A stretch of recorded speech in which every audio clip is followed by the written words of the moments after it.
Hello, my name is Fred Earls, and I am the Director of Communications for New Foundations. This is a special day, and this is the day that we set aside for the 2021 Gala. Now, it was supposed to be inside, I'm going to be honest with you. We had some excellent food lined up with beautiful place settings. We had entertainment. We had some speakers lined up, and it was going to be inside, as I mentioned. But we stopped and thought about the environment that we're in right now, and we decided to take this virtually just to be safe. So over the next 30 or 40 minutes, I invite you to sit back and relax, and we're going to share with you the mission and vision of New Foundations. You will meet some speakers, the speakers who are going to be with us at the gala. You're going to hear from a gentleman whose life was changed drastically from a curriculum program that he went through that is much like New Foundations. And we serve the 11 counties in southwest Georgia. And we serve the men of these counties who need a hand up, not a hand out. You see, men sometimes get sidetracked in life. Now, this doesn't mean they've been in jail or prison. It could just mean that they are down on their luck.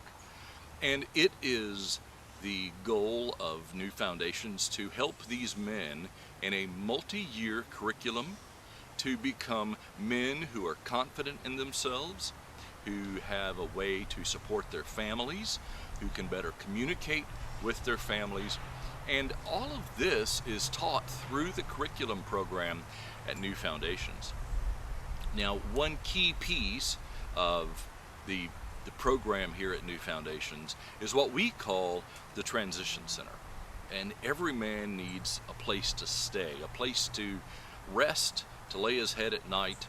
And that's what the Transition Center is. It's a place where men who are accepted into the program will have a place to stay. You see, part of the New Foundations program is a counseling program for the men and even their families. And we have some men going through the counseling program right now, but they don't have a place to stay. And that means that they are really living in their cars. And that is what we hope to prohibit. We think that men need a place to stay where they can rest. And so this transition center will be just that. And it will have a classroom, multiple classrooms where they will learn things like budgeting of finances, how to interview for a potential employer, and how to dress for an interview, and even to learn better communication skills. And further, they will have the ability to learn some skills and some job training so that they have a potential employer, something that they can offer them that they can use to make an income, to support their family, their children. And so the Transition Center is the big piece of what New Foundations has to offer. This takes money, and we are aware of that, but it also takes people and time. And over the next 30 or 40 minutes, I want to introduce you to some ways that you can help us. I hope that you will come up with some ways that you can help New Foundations, but we will also talk about a dollar amount that we hope that you will be able to help us achieve. So let's start here. I want to introduce you to our president and our CEO, and I'll be back in just a few moments. Good evening, and thank you for joining us tonight. I'm Dwane Brown, president of the board of directors of New Foundations Family Services. I'd first like to say thank you to our incredible board of directors. We have a group of professionals that is working to help others overcome the situations in life that men often find themselves going through.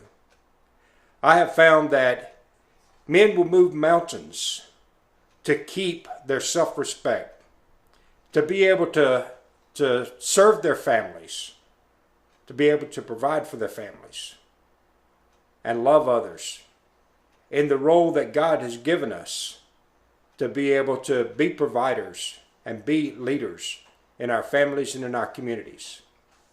I want to encourage you tonight to help us to help them through giving, through your prayers, and your support. We're working hard to be able to create a men's transition house in Southwest Georgia that's going to be able to serve over 11 counties in this area. We're excited because we know what God's doing in these men's lives, and we know the blessings that God's going to have for you and for us. Thank you. Hi, I'm TJ Hudson. I'm a former probate and magistrate court judge and election superintendent of Truitland County for 17 years.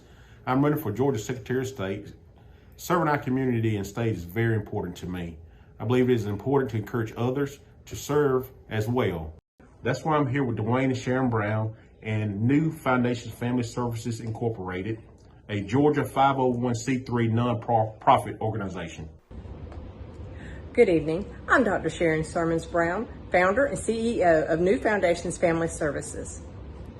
New Foundations was started because we saw the need to strengthen families in our community. My name is Brian Milby. I'm 42 years old. I'm the store manager, general manager of the Publix here in Soberton, Georgia. I also oversee our second location in Twin City currently. My job and my career to me is the definition of my recovery. It's what God has blessed me with, to be able to stand on my own 2 feet and provide for me and my 2 kids, and it means everything to me. I went down some bad paths in life and made some poor choices that not only ended me up broke, busted, and disgusted, but it also ended me up in a prison cell. And I served several years in prison. Upon my release, there was still an empty hole from my poor choices, and there's only been one thing that I found to be a constant that's been able to help me overcome that, and that's my Lord and Savior, Jesus Christ. Well, I had totally hit rock bottom. Lost everything when I went to prison. I lost my family, all possessions, everything. There was only one way I could go up, and that was up. Right. So, I mean, and when I started to work a program and put my faith in my Lord and Savior, things started to get better. It wasn't an easy road, and it wasn't an overnight road, but it has happened. There's been a few things, a few sayings that I've held on to and I've repeated in my head. This too shall pass. It's been a good one that I've leaned on. And my favorite scripture is Philippians 4:13. We can do all things through Christ which strengthens us. That one's been a staple in my life. But the fact that people started to want to have me back around was a good example of my recovery and my success where I was headed. When I first found myself deeply involved in the drugs and the alcohol, and I had gotten into trouble, I went to a program that was supposed to have been a 4-month program, and I completed 3 months. I felt like I had it, left on my own, was sentenced to my prison term, served my prison term, but when I got out, like I said before, there was still that empty hole. So I wanted to go back and complete the program, but I felt like God was demanding me to stay there 2 years. So I entered a 4-month program voluntarily, but I served 2 years in that program. And through that program, it gave me solid spiritual foundations, a discipline in the Word. It gave me work skills, contacts. It gave me a support group. And most of all, it gave me time to focus on me. Well, my addiction and my drug use and my sinful life, it didn't happen in 4 months. It happened over a long period of time. I started drinking and drugging when I was 13 years of age. Lost my mother when I was 18 months old. And so there was things in my life that I had never mourned over, I had never dealt with. Again, my addiction didn't happen overnight. I was not your normal case. I think it's case by case sensitive as far as the time. But I know after 4 months I was just starting to get a clear head. So the 2 years for me was kind of my first step of faith and trusting that God had my best interests in mind. It's important that when a man decides to get help, that first of all he's ready. Second of all, that he's willing. When the hurt and the pain gets bad enough, a man's want to will get strong enough. So when you're ready to make that choice, don't try to do it alone. Reach out, because we all need somebody in those times. I've been with Mr. Dale now 4 years. I actually ran our custom butcher shop for him a year, but I've been store manager here at Piggly Wiggly for right at a year now. I've been in the industry this is my 24th year. in the industry. Hey guys, my name's Dale Brown. I'm the owner and operator of Pine Tucky Country Meats in Swainsboro, Georgia. Also own Piggly Wiggly store in Soperton, Georgia, and a Piggly Wiggly in Twin City, Georgia. Just today I want to talk a little bit to you guys about what I see. I'm in my unfinished house. My wife and I are building a house, and so today I want to share a thought or two with you about what I see in our incomplete house, I should say. As you see, there's a lot of walls that's been painted, but a lot of trim work that's still missing. There's things that's unfinished, things that's got to be done to this house to make it whole, to make it finished. And it reminds me a little bit about the transition house with men and new foundations and what's going on with this new foundation program that they're trying to get off started in Southwest Georgia. Well, this house is incomplete as we see. It's going to need resources to take in this house to complete this house. And with the new foundations transitional center for men, I see a correlation between this house and the men that's going to be in this center. These guys come from broken homes, broken marriages, broken jobs, failures in every aspect of their life. And so without resources, these guys will not get the help that they need to make their life complete and to get back on the road to recovery. So this reminds me of that. Without resources, we're not going to complete this house. Without resources, these guys in the transition center will not be able to be whole again. They're not going to be able to get their lives back together. So I want to just remind you folks that a little help is needed with the New Foundations Transition Center for Men. These guys need a hand up, not a handout. These guys need help. And I want to remind you that if at all possible, do anything for these fellas. Donate your time, your money to the New Foundations program because it's very important in the lives of these men. You'd say to anyone, I would say, for me, music was never something I was going to, never wanted to attack to make money. I didn't believe in that. But if you believe you can make music and make money, more power to you. But ultimately, making music is for your enjoyment and for the enjoyment of people around you. And you have to enjoy the journey. So for me, like sitting around, studying music, becoming better at it, well, that's just another great part of my life. People don't even know what they can do. They don't even know that they have to give it a try. Yeah. And honestly, if they believe in themselves, they can do amazing things, but they also have to be willing to accept failure, because that's going to happen. I mean, I think accountability is something that encompasses everything, but you have to be accountable. You have to hold people accountable in a business per se. It doesn't mean you got to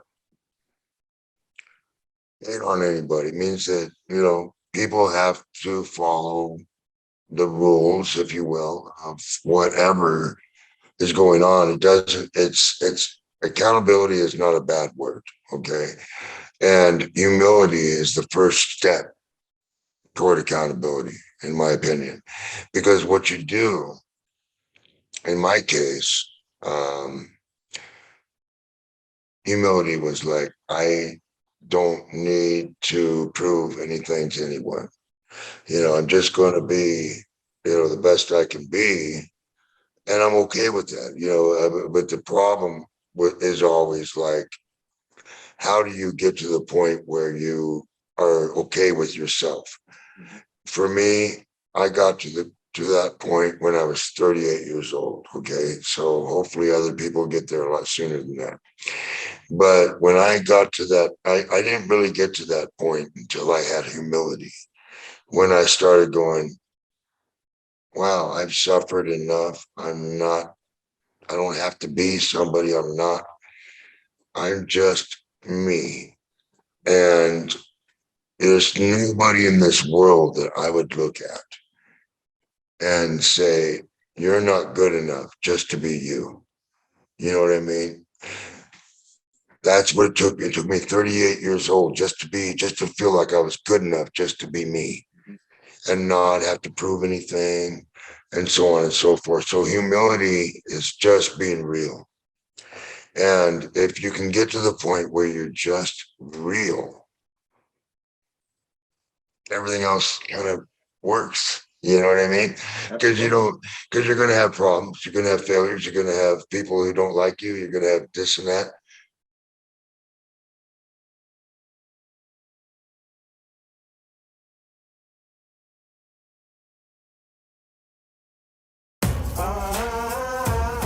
You know, I grew up in a Christian Seventh-day Adventist family, and when I stopped believing in the Seventh-day Adventist message, stopped drinking the Kool-Aid, I was really confused because I don't believe that. What do I believe? I think I went to prison the first time when I was 25, and I got out the last time when I was 43. Everything, of course, was related to using drugs. But eventually I did something that was counterintuitive to me for many years. I asked for help, and almost immediately I felt a little better, just because I was doing something about it. I've had some really tough times since I had my epiphany in prison. Of course, I had a great business run with Dave's Killer Bread. But now I'm healed, you know, I feel great. I'm on my way to the next achievements. What I want to do is inspire folks to find their own ways to live with the happiness, the satisfaction that I have in my life. I want to make the world a better place by helping other people become the best they can be.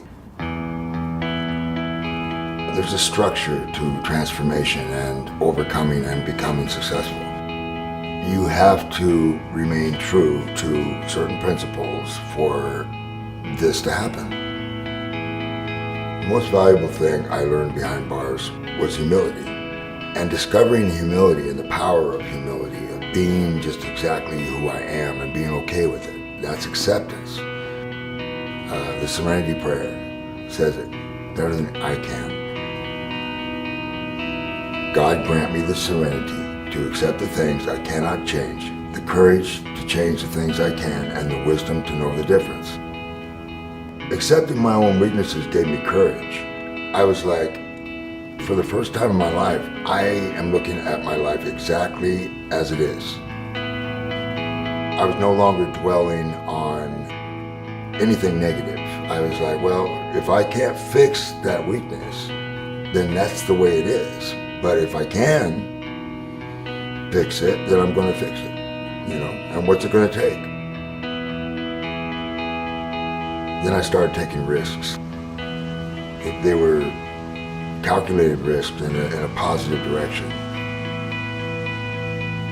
I could envision a better life, and so I took the steps. I took the steps to create a better life. I'm very passionate about helping others do what I've done. Being successful was not an accident. I worked ridiculously hard. Hello everyone, I'm Gary Black, Commissioner of Agriculture for the state of Georgia, and I'm grateful for the opportunity to share with you this evening, and to certainly to Sharon and Dwane, the entire board at New Foundations. We appreciate the opportunity of participating. I wish we could be face-to-face, but we can't during these times, and the wisdom of maybe changing your schedule was the right thing to do, but I'm grateful that you let me squeeze in just a little bit here of the message that we wanted to share. First of all, for the entire group and the ministry and everything that you're doing to impact people's lives, impact the lives of Georgians and improve them, I'm very grateful. Setting a great example. I know that there will be times in the future when we can be together, where we can. I look forward to being able to, hopefully being, actually a part of some of your activities down your way. But step by step, just know that there are many people like me who are proud of you, who are very grateful for what you're doing to serve Georgia, and I'm glad I get to share with you just a little bit tonight. I want to share with you the components of my PhD in life from UGA. Now that's not UGA in Athens, even though that's where my official degrees are from. But this life degree is from the University of Georgia Agriculture. It's what I've learned practically. It's what I've learned professionally. But it really gets back to home. I live on the 69 acres I was raised on in Commerce, Georgia. Lydia and I, that's what our love, that's what our passion is. My dad bought this place in 1969.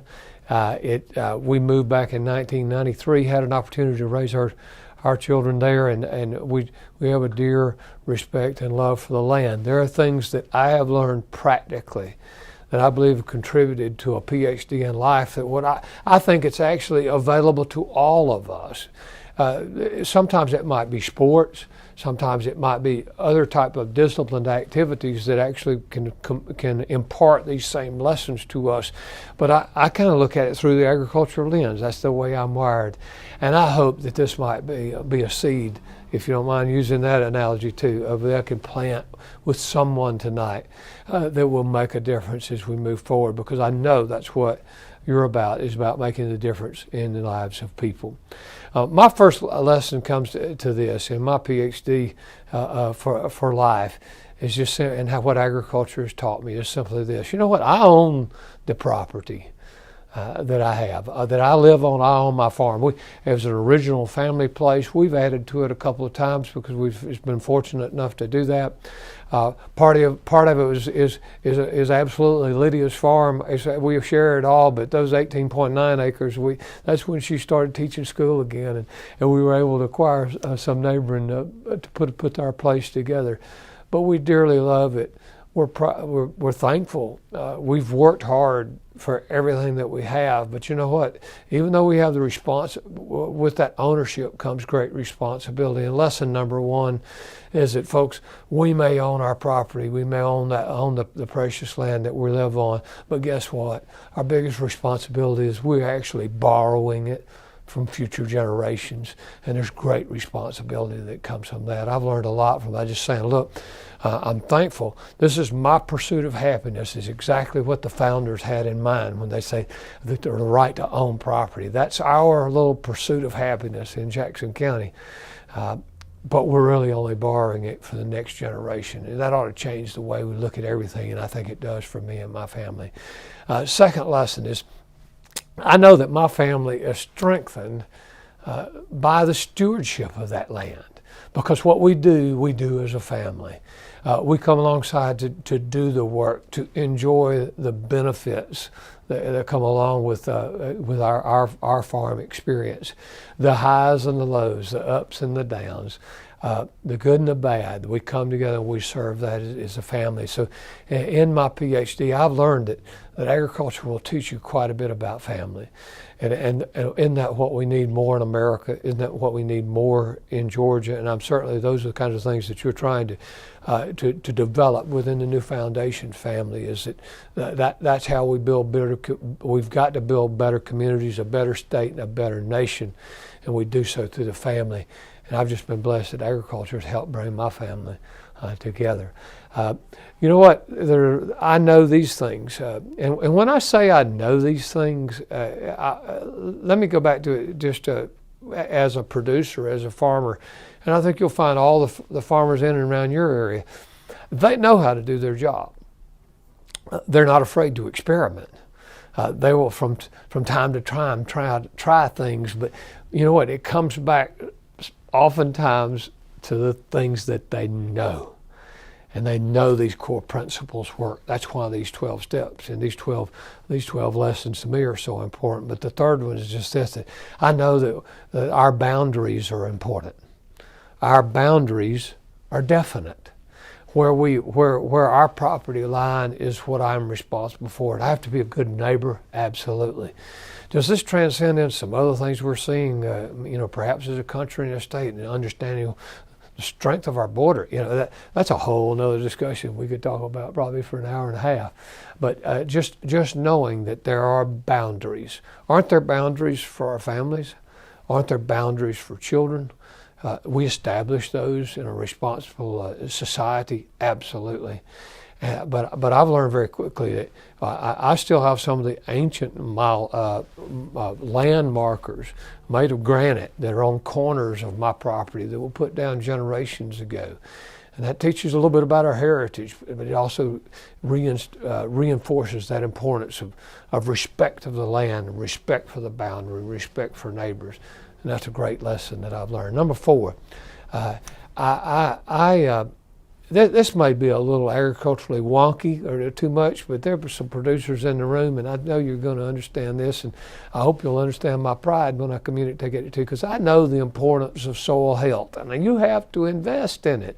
You have to invest in your land if you expect the greatest amount of productivity. Investing, and as we know, as inputs in agriculture, they are they continue to go up. Thankfully, commodity prices this year are a little bit better that we can do that. But we have a point of pride in my farm, in Harmony Grove Farms in Jackson County, Georgia. For the first time in my life, the 6 pastures we have, including our bullpen, every pasture I have is at 6.4 pH or higher. And that's going to be good for a mixed Bermuda and fescue pasture. But that's what we've invested step by step to get to that point.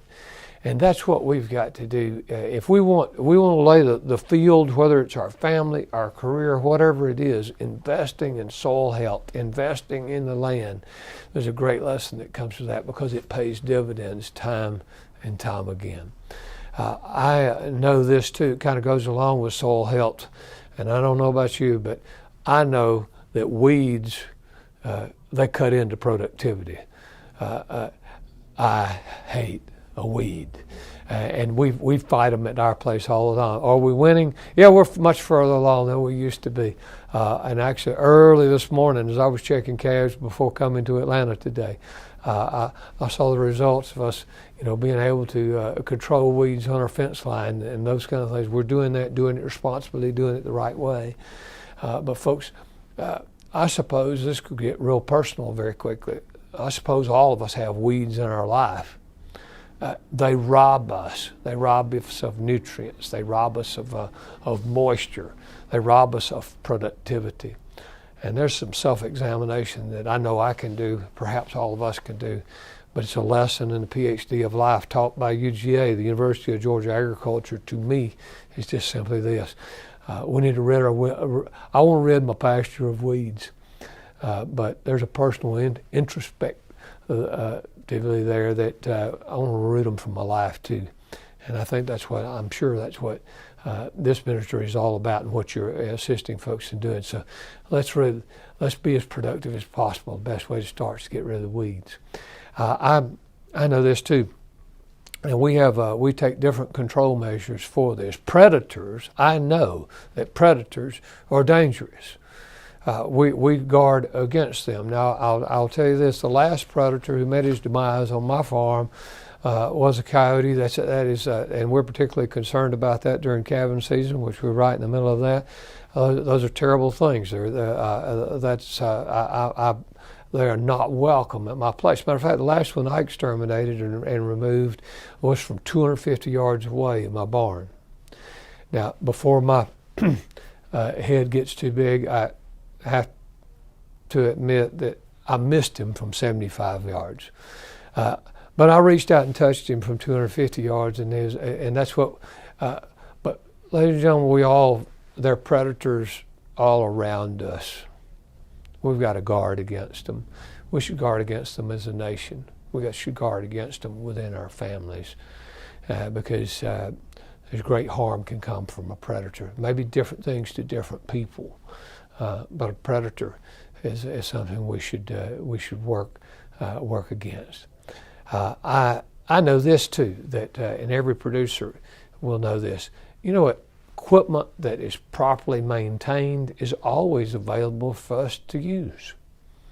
Now, we may have pieces of equipment that we just don't put the grease gun quite to it. We don't do the repetitions that are necessary. We don't put in the practice so then when all of a sudden we have to use that skill or talent, or we have to use that particular piece of equipment, it's inoperable. something malfunctions. That costs us time, it costs us resources, and we must properly maintain our equipment. That gets back to the family too. It gets back to the core principles of our country. They must be properly maintained. We've got to pass on to the next generation the importance of that maintenance. If we do so, society benefits from that. I think we're seeing actually some of the challenges across the country right now where it's not being maintained. We pretend to forget where we've come to.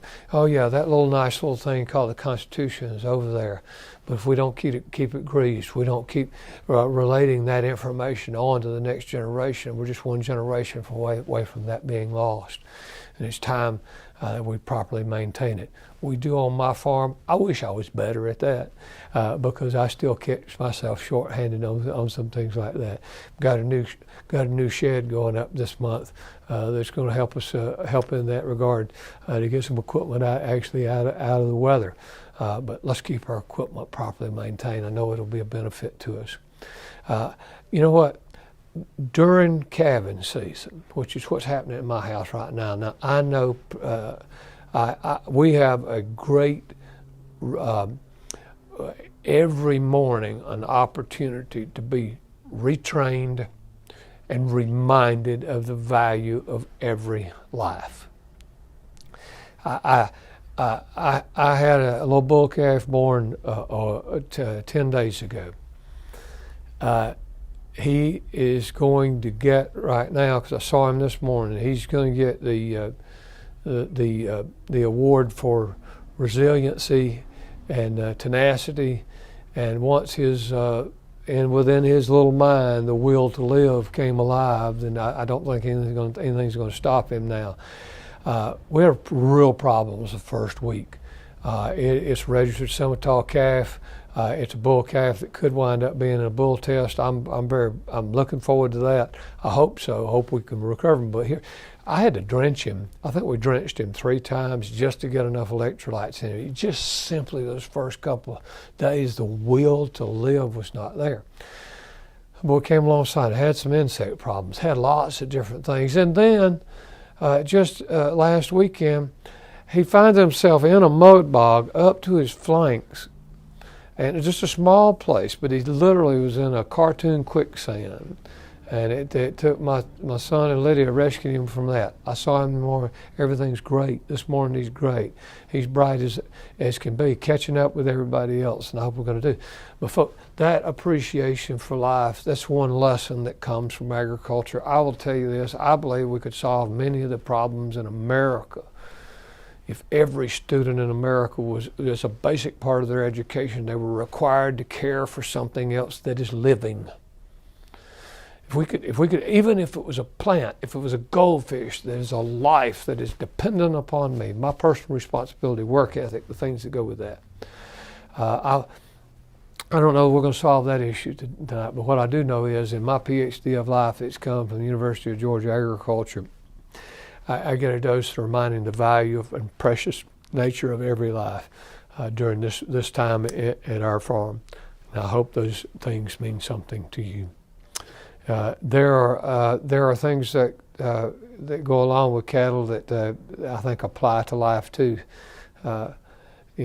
We all will from time to time have a broken fence.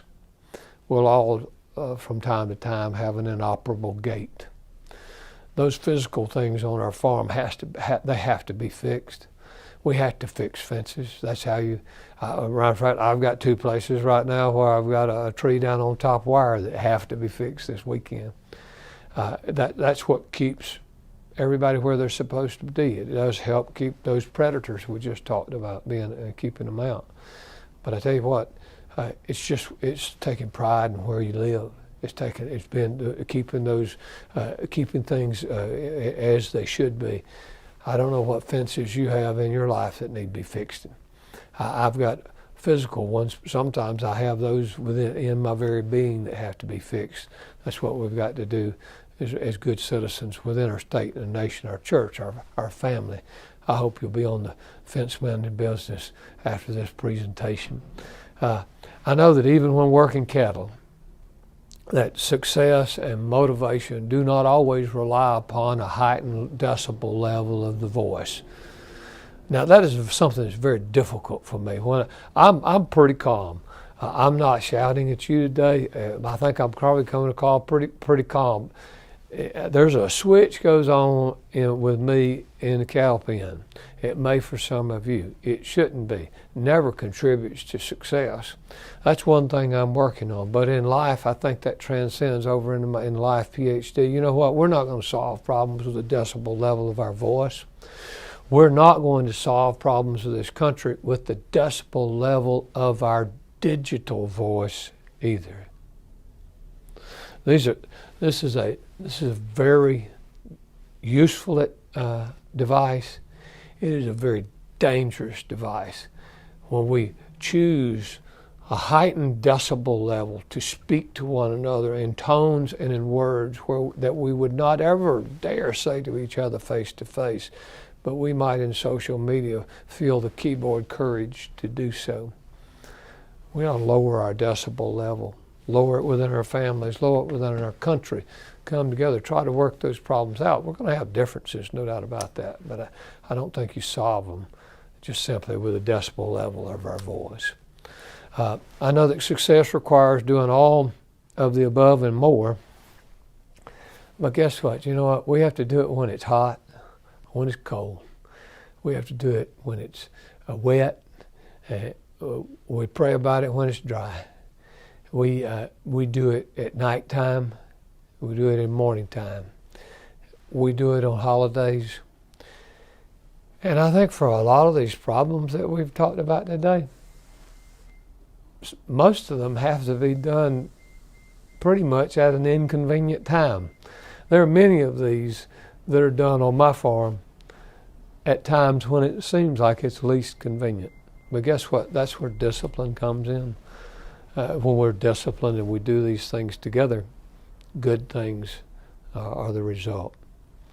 Now, my last one for you here has absolutely nothing to do with agriculture. It's a 12th lesson that I've learned from UGA, but it actually does relate to agriculture, because if you're in agriculture, you'll find yourself praying a lot. But my last point to you today as we wrap up is just that I know that Benjamin Franklin was right. Now, what do you mean, Gary? Well, see, they gathered together in the Constitutional Convention some 4 or 5 weeks into that trying to establish a government that we currently live under today. It was the wisdom of the 81-year-old elder statesman that rose and asked to be recognized. He was recognized by President Washington, who was president of the Constitutional Congress there, and they were there at the convention. And he said, I'd like to be recognized. He said, what have you, Mr. Franklin? He said, Mr. President, we seem ourselves here in this room groping about in darkness, trying to find some measure of government through the constitutions of Europe. We can't find any that are suitable to our cause. And I think it's, I'm a bit melancholy, he says, because see, we're groping around in darkness and we're not able to find wisdom. And we couldn't even identify it if we did see it. And he said, now, I know during the early parts of this battle, back during the Revolutionary War, he says, we convened in this room, Independence Hall in Philadelphia. He said, we had no hesitation of opening this assembly in prayer. And we would seek guidance from the Father of lights, asking him to illuminate our way. But he said, now in a time of peace, have we forgotten that powerful friend? Then Franklin says this. Now mind you, Benjamin Franklin was not a deacon in the First Baptist Church of Pennsylvania. Far from it. But this is what Franklin said. He said, Mr. President, I have lived, sir, a long time, and the longer I live, the more convincing proofs I see of this truth that God governs in the affairs of men.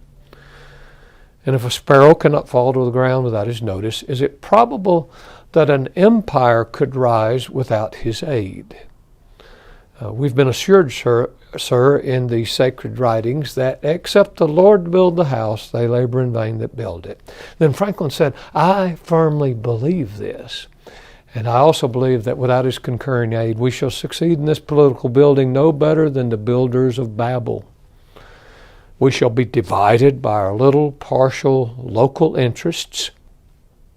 Our projects shall be confounded, and I fear that we shall become a reproach and a byword down to the future ages. And what is worse, because of this unfortunate circumstance, mankind may despair of establishing governments by human wisdom and leave it to chance, war, or conquest.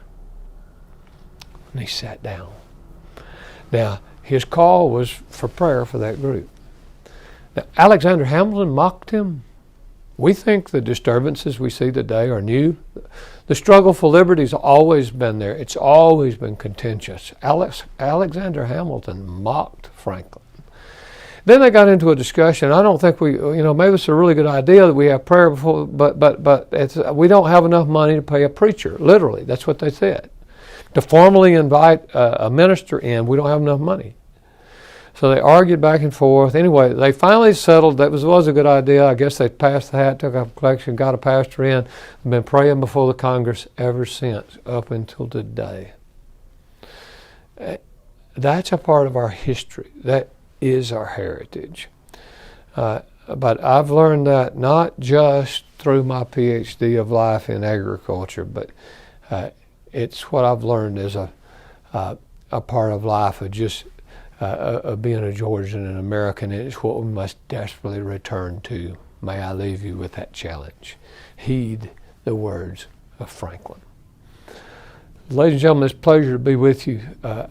Remember, this PhD in life is available to all. There's a lot of different, I bet we could take these 12 lessons, I bet there's 40 more that you have that we could add.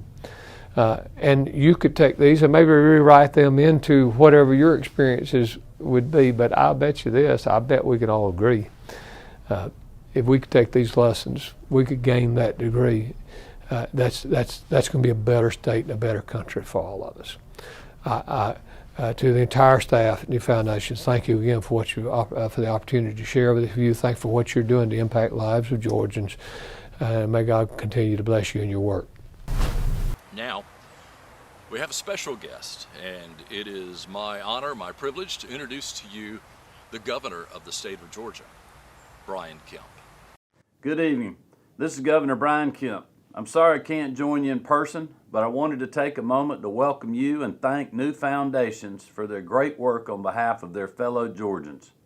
New Foundations is committed to helping men regain their dignity and self-respect through career and social development. Because of these efforts, we hope to see a reduction in recidivism, unemployment, and criminal activity in the communities they serve. Ultimately, New Foundations provides families in Southwest Georgia a hand up, not a hand out. Their counseling, mentoring, and transition services enrich the lives of so many. They can't do it alone, and I want to thank everyone at the Gala tonight for supporting this great cause. Thank you for giving your time, your money, and your prayers to this effort. By working together, we can keep Georgia the best state in the nation to live, work, and raise a family. Thanks again, and God bless.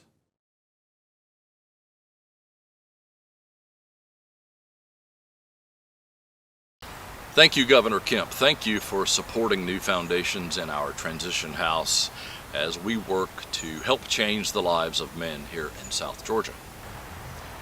I want to talk to you a moment about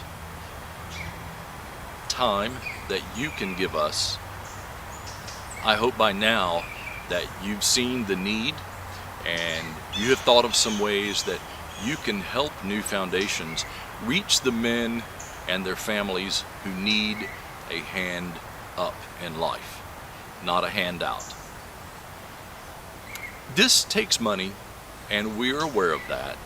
And so one of the things that we have looked at is how do we work to make New Foundations long-lasting? How do we create a flow of income for the future?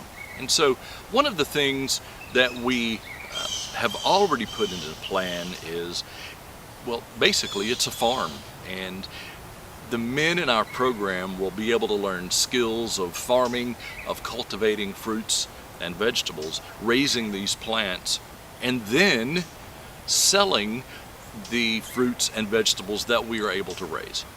Now I want to show you an architectural drawing of what we envision as our vegetable stand, as you might call it.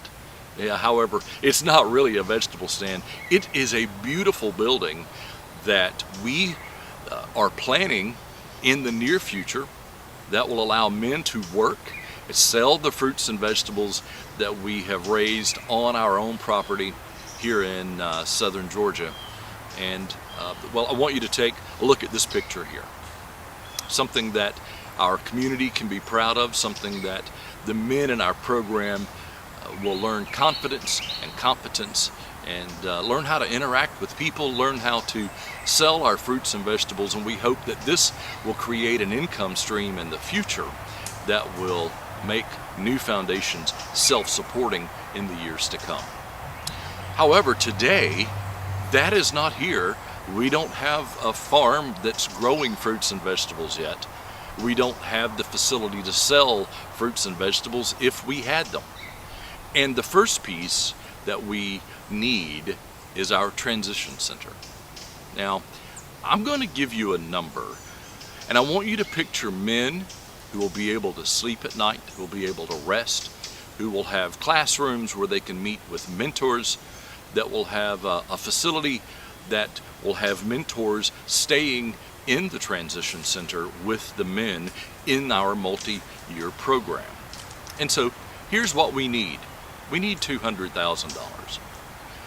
This will help us get the transition center off the ground, built, furnished, and the facilities ready to go that will allow men to move into the transition center and have a place to sleep. And so I ask, how can you help New Foundations? We are a Georgia 501c3, and we are active now. We have men in our counseling program. We have men lined up, ready to go for the transition center. But we need a building, we need rooms, we need the facilities and the furnishings that these men will have, that they'll be able to sleep in and rest on and work to change their lives. So can you help us? How can you help New Foundations? I would ask, first of all, that you share this video with your friends. Tell people to go to our website, newfoundationsinc.com, newfoundationsinc.com. We have a list there of things that we need that will help us to move forward in the very near future. So on behalf of our board, our president, our CEO, I'm Fred Earls again. I'm the Director of Communications, and I hope to meet you one day as we grow a transition center, as we grow a farm, as we're in the community helping men who need a hand up in life, not a handout. Won't you help us? Thank you. Thank you for sharing this video. Thank you for looking for a place to get involved with improving the lives of men in South Georgia. Again, thank you so much, and you have a good evening. Thank you for joining us tonight. We look forward to working with you as we help men and their families in our community. Have a good night.